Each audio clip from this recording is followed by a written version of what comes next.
Modified DuPont formula. The DuPont formula is a method to break down a company's return on equity into three components: profit margin, asset turnover, and financial leverage, equity multiplier, allowing investors to identify which areas of a company's operation are contributing most to its profitability and pinpoint areas for improvement.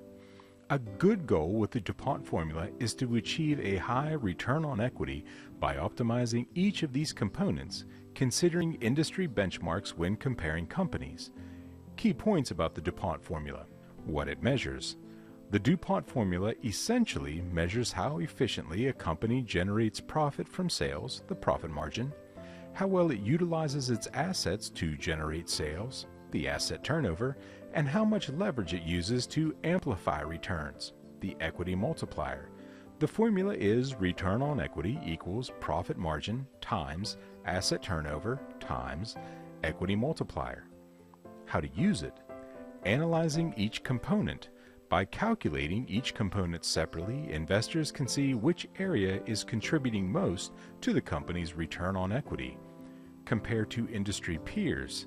Compare a company's DuPont analysis result to competitors within the same industry to identify potential strengths and weaknesses.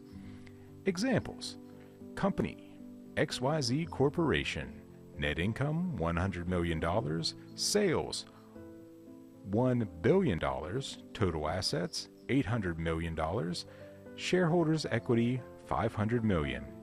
Calculations: profit margin, net income divided by sales, 100 million divided by 1 billion equals 10%.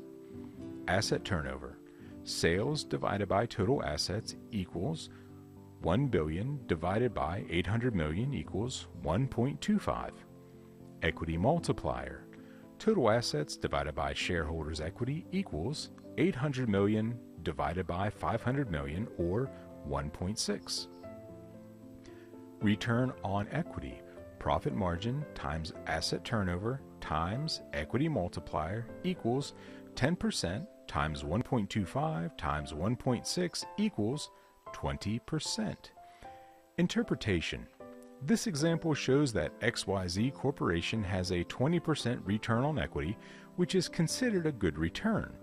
The company is generating a 10% profit margin, effectively utilizing its assets to generate sales with 1.25 asset turnover ratio and leveraging its balance sheet with a 1.6 equity multiplier. Important consideration: industry context. A good return on equity varies by industry, so it's important to compare a company's DuPont analysis to its industry peers. Limitations: the DuPont analysis is a snapshot of a company's financial performance and doesn't account for future trends or potential risks.